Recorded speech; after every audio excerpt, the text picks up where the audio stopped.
यह कहानी Donald Trump के किसी सेक्स स्कैंडल की नहीं है।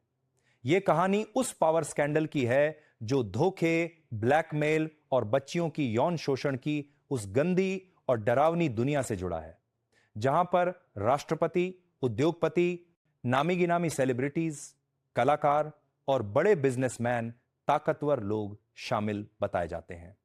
यह डोन ट्रंप का वह पावर स्कैंडल है जिसे महीनों तक टालने, दबाने, रोकने के लिए राष्ट्रपति ट्रंप ने एड़ी चोटी का जोर लगा लिया, क्योंकि जवानी के दिनों में किए गए कांड की शर्मिंदगी से ज्यादा उनकी कुर्सी हिलने और उनके चरित्र के बुरी तरह एक्सपोज होने का मामला था। सेक्स स्कैंडल केवल बदनामी लाता है, लेकिन पावर स्कैंडल सिस्टम को बेनकाब करता है।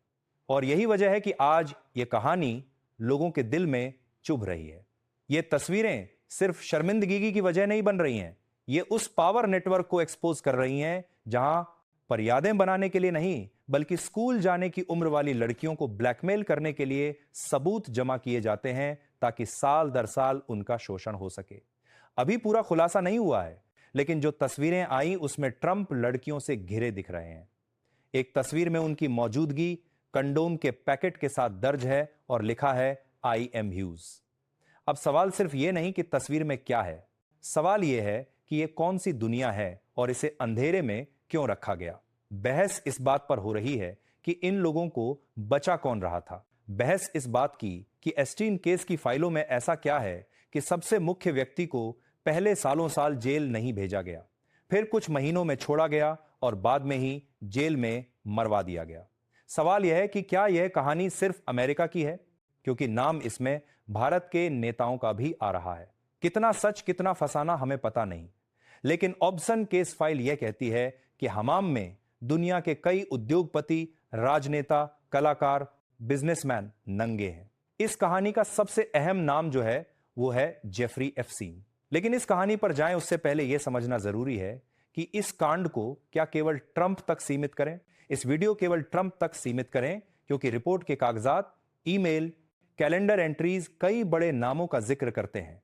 हालांकि हर नाम पर अपराध सीधा नहीं है, लेकिन नाम तो है अमेरिका के पूर्व राष्ट्रपति बिल क्लिंटन का। उनका नाम फ्लाइट लॉग्स और तस्वीरों में आया।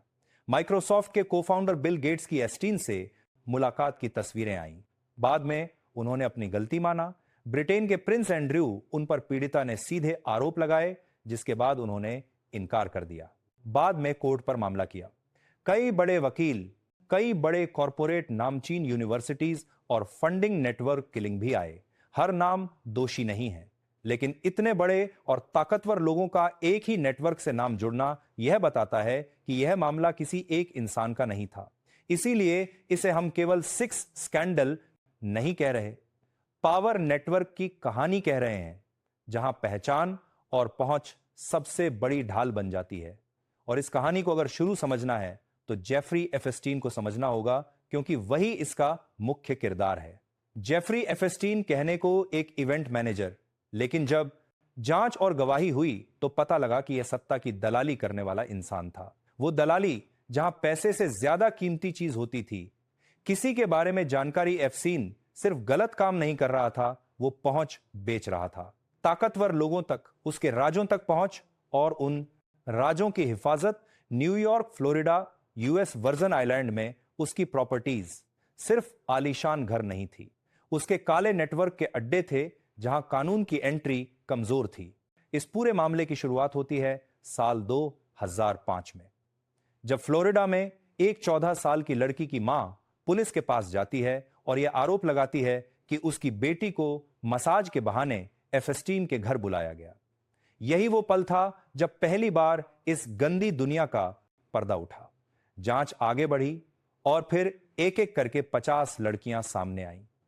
कई पीड़ितों ने कहा कि हमारे साथ भी यही घटना हुई थी। पहले भरोसा दिया, फिर लालच, और फिर दबाव, और आखिरी में डर। और यह 50 में से अधिकतर बच्चियां वो थीं जो स्कूल जाने की उम्र में यह सीख रही थी कि ताकतवर लोगों के सामने सच बोलना सिर्फ मुश्किल नहीं, खतरनाक भी हो सकता है।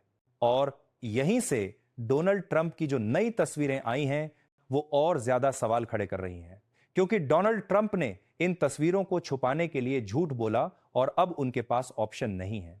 इसीलिए सवाल उठ रहा है कि क्या यह सब ताकतवर लोग थे जो सब जानते थे लेकिन खामोश थे, और यह खामोशी दोस्ती की थी या किसी सौदे का हिस्सा।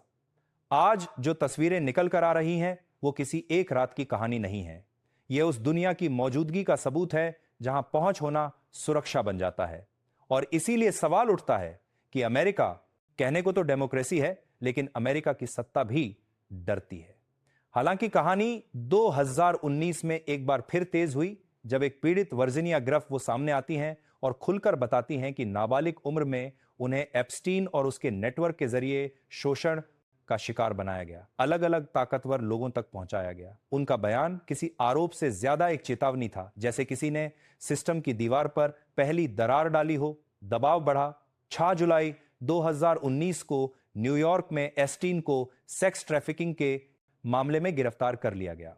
पहली बार लगा कि शायद अब सच सामने आ जाएगा, लेकिन ऐसा होने से पहले ही 10 अगस्त 2019 को जेल में एस्टीन की मौत हो जाती है। सरकारी बयान में कहा जाता है कि आत्महत्या है, लेकिन सवाल यहीं से शुरू हुए थे कि जिस रात एस्टीन मरा उस रात जेल के कैमरे क्यों इनका काम नहीं कर रहे थे? ऐसा क्यों था कि गार्ड सो रहे थे? मेडिकल रिपोर्ट को लेकर सवाल उठ रहे थे। क्या यह सब इत्तेफाक था कि इतना बड़ा आरोपी जिसके ऊपर इतने बड़े आरोप लगे, इतनी बड़ी संवेदनशील जानकारियां थी, इतने बड़े बड़े लोगों का जिक्र हुआ, वो यूं ही मर जाता है? बहुत सारे लोग ये मानते हैं कि एप्स्टीन बहुत ज्यादा जानता था, इतना कि अगर वो बोलता तो कुछ चेहरे ही नहीं पूरा सिस्टम हिल जाता। एप्स्टीन की मौत ने एक बात साफ कर दी, कुछ लोग जेल से ज्यादा सुरक्षित होते हैं और कुछ लोग जिंदा रहते हुए भी खतरनाक। उसकी मौत ने कई सवालों को हमेशा के लिए दबा दिया, लेकिन शक को गहरा किया। यही वजह है कि एप्स्टीन फाइल्स को लेकर आज भी अमेरिका की सत्ता बेचैन रहती है। हर बार जब नई फाइल, नई तस्वीरों का जिक्र होता है या कोई नया ईमेल, तो वो बेचैनी बढ़ा देता है। हालांकि इसके बाद एस्टीन की पार्टनर गिसलेन मैक्सवेल की गिरफ्तारी हुई। उस पर लड़कियों की भर्ती ट्रैफिकिंग के आरोप साबित हुए। 20 साल की सजा सुनाई गई। लेकिन पीड़ितों एक्टिविस्ट का कहना है कि मैक्सवेल तो सिर्फ एक कड़ी चेन नहीं, असली सवाल यही है कि ऊपर तक कौन कौन शामिल था। इसी बीच एप्स्टीन फाइल को सार्वजनिक करने की मांग तेज हुई है। पीड़ित महिलाएं, मीडिया, कुछ नेता लगातार मांग कर रहे हैं कि सारे दस्तावेज सामने आने चाहिए। कुछ फाइलें आई भी, लेकिन हर बार आरोप लगा कि सच्चाई छिपाई जा रही है। ऐसे में अब जब ट्रंप की तस्वीरें सामने आती हैं तो राजनीति में भूचाल आता है, क्योंकि तस्वीरें किसी एक आदमी की नहीं, एक पूरे पावर नेटवर्क स्कैंडल की आती है। और इसीलिए डोनाल्ड ट्रंप के लिए मामला केवल छव्वे का नहीं है, उस भरोसे का सवाल है जिस पर उनके समर्थक उन्हें सिस्टम विरोधी मानते हैं। आलो शो के मुताबिक यहां सवाल ट्रंप का नहीं, सिस्टम का है, क्योंकि अगर सिस्टम ईमानदार होता तो यह नौबत आती ही नहीं, शक की गुंजाइश बचती ही नहीं। हालांकि इस केस में अमेरिका के बाहर के नाम भी सामने आए हैं। हिंदुस्तान से भी एक नाम सामने आया था। हर नाम पर सीधा आरोप नहीं है, लेकिन यह साफ है कि एप्स्टीन का नेटवर्क किसी एक देश तक सीमित नहीं था। यही वजह है कि इस पूरे मामले को सिर्फ सेक्स स्कैंडल कहना सच्चाई से भागना है। असल मुद्दा पावर है, वो पावर जो अपराध को ढक देती है, वो पावर जो कानून को मोड़ देती है